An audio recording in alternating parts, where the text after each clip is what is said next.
Boa noite a todos e buenas tardes. Eu e Juan, o pássaro da resiliência, vamos agora falar sobre a Europa e seus problemas. Atualmente, há 3 problemas. Primeiro é a temperatura altíssima que destrói tudo pela raiz: a economia, as plantas e todos nós. Depois, vem os incêndios, resultado direto das altas temperaturas. E em terceiro lugar, são os especialistas do terceiro tipo, profissionais de altíssimo nível que aos poucos estão chegando à Espanha e a outros países vindos do exterior. Entre eles, há muitos profissionais qualificados e é sobre isso que falaremos hoje.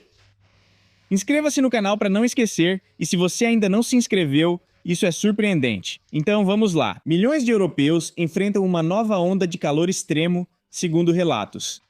Uma sequência de ondas de calor, seca e incêndios florestais. O verão que está acabando na Europa foi extremamente quente e difícil. Muito difícil. Vale dizer que, na verdade, ele ainda não acabou em todos os lugares. No sul da França, na Espanha, também nas regiões do sul e no centro, o verão ainda vai durar mais 1 mês e meio, então o calor vai continuar. Naturalmente, Portugal, Itália e alguns outros países também. Na quinta-feira, milhões de europeus relataram sofrer com uma nova onda de calor extremo. Em vários países, com uma população total de cerca de 135 milhões de pessoas, a temperatura do ar chegou a 35 graus Celsius ou mais. E eu vou te dizer que foi ainda mais alto, como na França, 42 graus Celsius na Espanha e em algumas regiões também.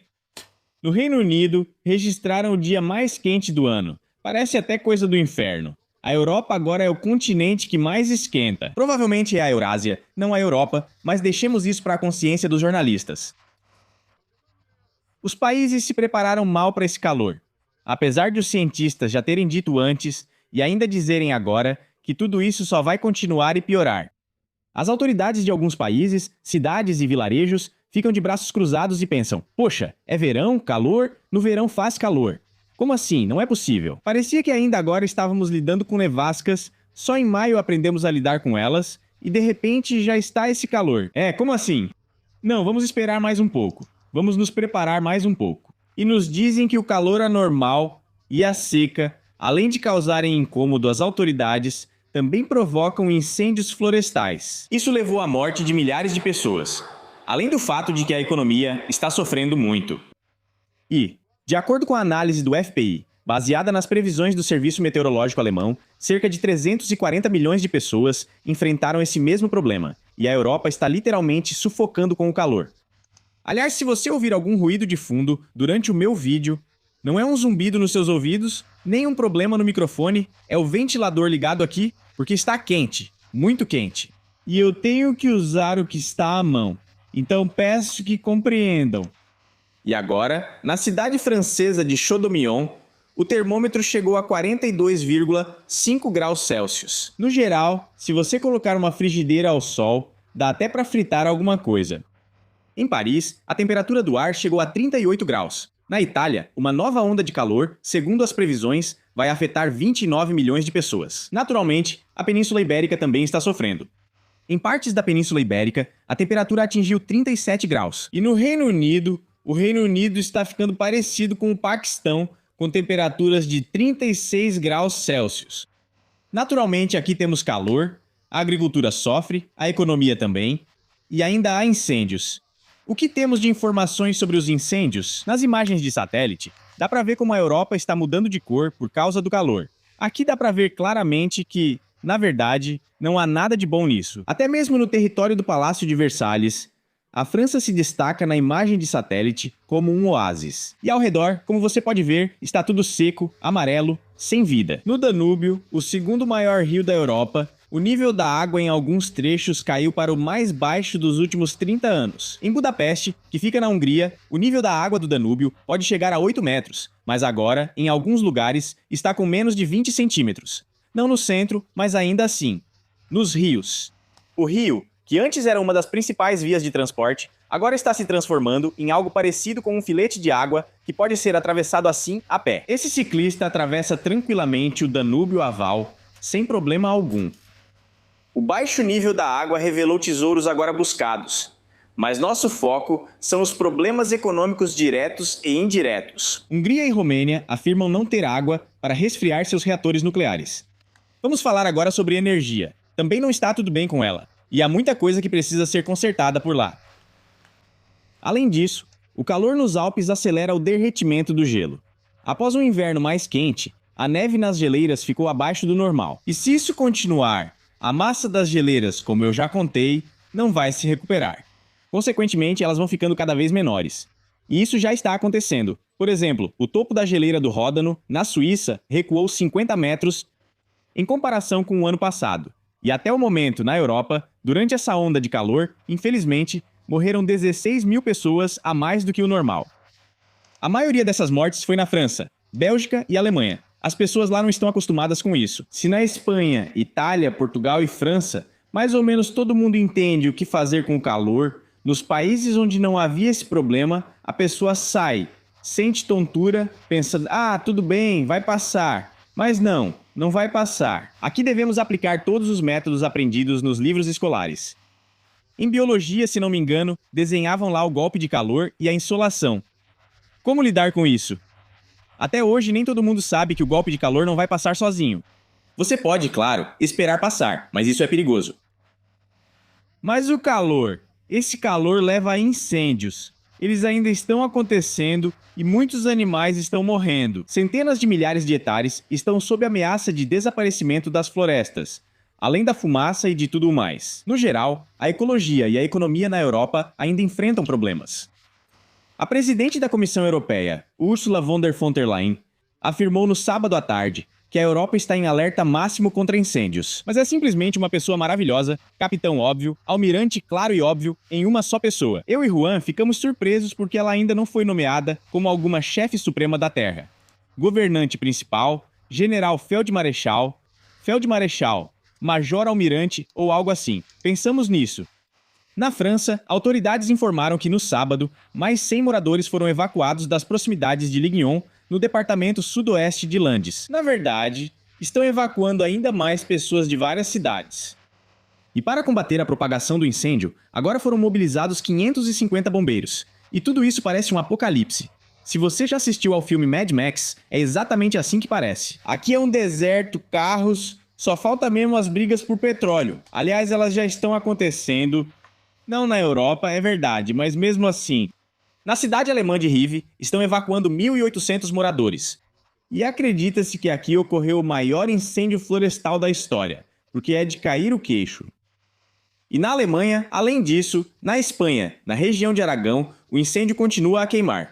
De lá, 1.000 pessoas foram evacuadas. Destruíram 15 mil hectares de floresta. Isso é insano. Os bombeiros conseguiram, de alguma forma, impedir o avanço do fogo em direção às áreas habitadas. Mas se tudo isso continuar, novamente, nada de bom espera por ninguém. No leste europeu, a situação também é complicada. Na Croácia, equipes de resgate combatem incêndio florestal na ilha de Dugi Otok. Aqui, 100 bombeiros estão envolvidos. Além disso, há um problema na Sérvia. E mais uma vez, a Ursula von der Leyen comentou que não entrem no fogo. Lá está quente. Se não pode acontecer como na piada. O urso viu um carro pegando fogo na floresta, entrou e queimou junto. Pois é, dá quase na mesma. Quanto às fontes de energia, na Europa, de repente, devido ao calor, à economia e a alguns outros fatores, o preço dessas mesmas fontes de energia está aumentando.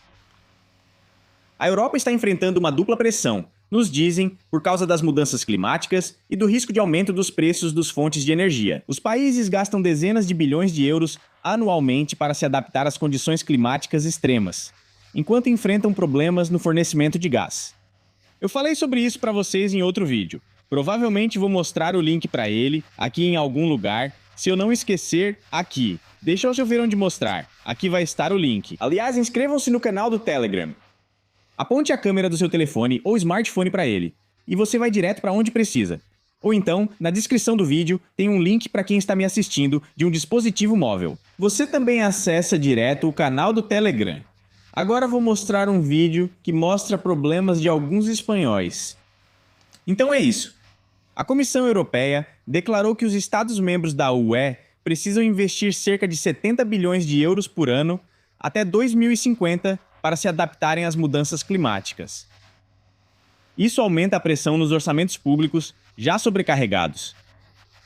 Então, eu e Juan perguntamos, Para onde esse dinheiro deve ir? Será que é para a Ucrânia, para armar esse país? Provavelmente sim, inclusive para compras de recursos energéticos baratos da Rússia, que a Europa recusou. Então, novamente, Ursula von der Leyen, de quem já falamos, decidiu enviar 850 bilhões de euros para os Estados Unidos para comprar gás natural liquefeito, GNL e petróleo. Agora os Estados Unidos disseram: desculpe, mas nós mesmos precisamos desse petróleo. Vocês pagam, tudo bem, mas por enquanto vamos segurar as entregas, pois precisamos do petróleo. E os Estados Unidos começaram a usar suas reservas nacionais. Então aqui o problema é enorme. A influência do clima, tudo isso em Paris, lá de novo faz calor. Tudo isso leva à perda de energia. Agora está faltando energia. Mas os moradores não conseguem fazer nada a respeito. Se você sente calor, usa os meios modernos para lidar com isso. Eu, por exemplo, uso ventilador e ar-condicionado. E todo mundo também.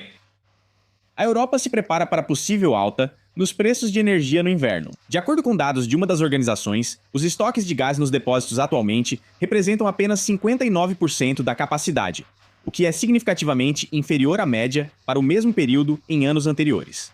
O verão é um período decisivo para a Europa no que diz respeito ao acúmulo de reservas de gás natural, mas agora as coisas estão um pouco diferentes. O fato é que o gás ficou mais caro. Ano passado, achavam que tudo ficaria mais barato. No verão, geralmente ocorre um milagre e os combustíveis caem de preço, mas ficaram mais caros por causa do talentoso Trump. Além de prometer fazer, ele fazia muito mais. Em vez de acabar com as guerras, ele as apoia, digamos assim. Direta ou indiretamente, isso é outra questão. Mas, por exemplo, essa mesma guerra com o Irã afeta o mundo inteiro, apesar de parecer que só Israel e os Estados Unidos estão envolvidos. Mas agora outros países também estão muito envolvidos nisso tudo. Por isso, novamente as finanças em muitos países estão em situação difícil. O que vem a seguir? Os principais países, de repente, querem voltar para a Europa, começar novamente as negociações com a Rússia, justamente por causa desses produtos petrolíferos, gás e tudo mais. O New York Times revelou que vários funcionários na Europa, sob anonimato, afirmaram que Reino Unido, França e Alemanha preparam um formato próprio de negociações com a Rússia.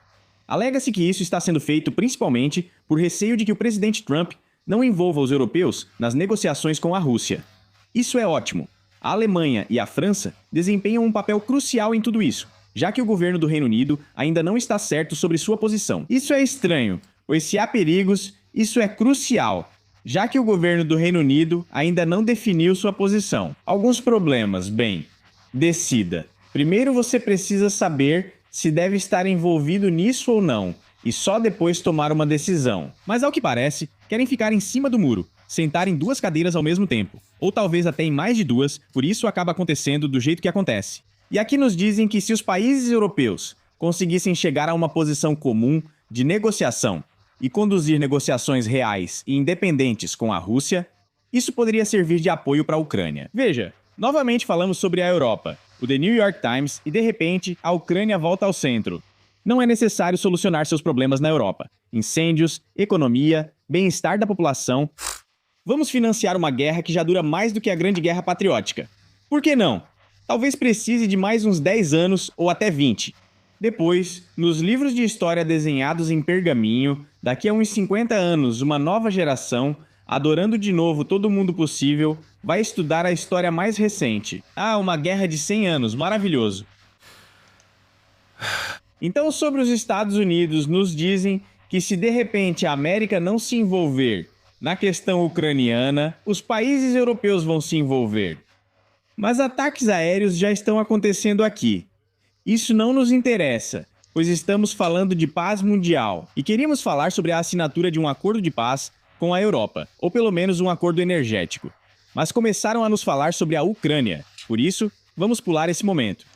Agora vou falar da situação na Espanha, onde moro. A Espanha está prorrogando o funcionamento de uma das principais usinas nucleares.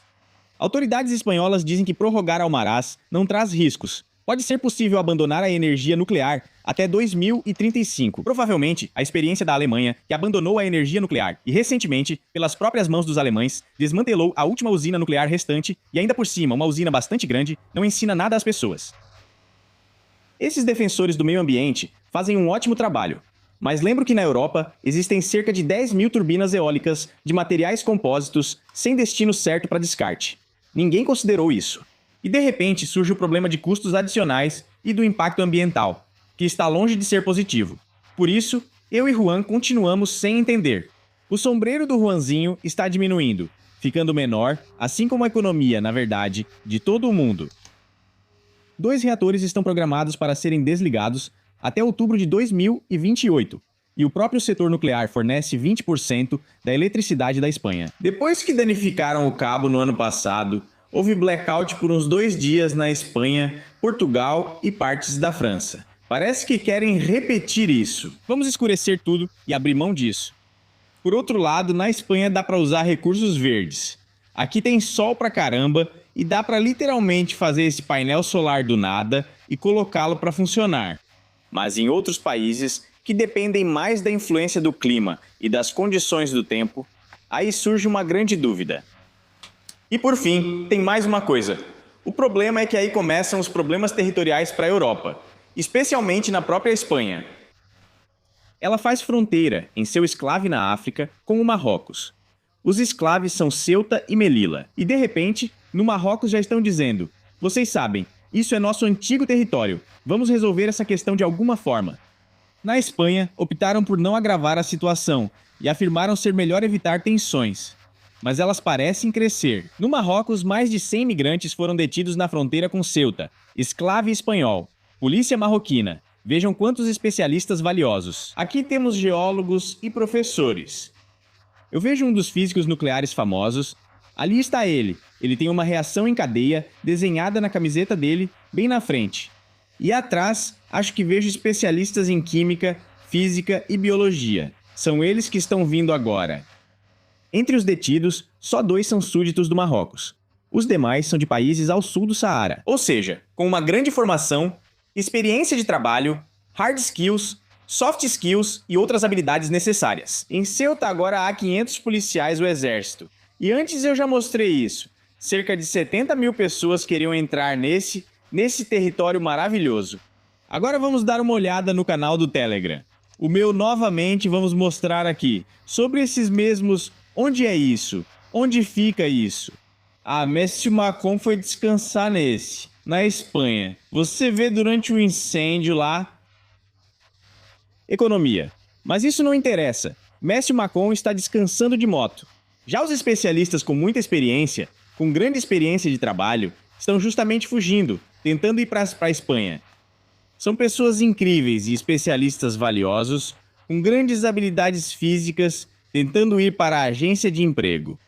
Eles dizem que irão chegar lá e começar a trabalhar o mais rápido possível em um país novo para eles, para contribuir para a economia desse país, para estudar e fazer novas descobertas, estudar, analisar fenômenos naturais, extrair petróleo, extrair gás, curar pessoas. Veja quantos são, e todos estão fugindo.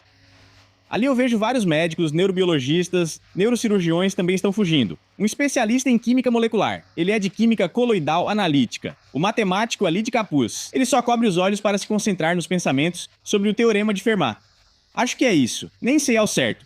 Mas enfim, é isso que está acontecendo, na Europa.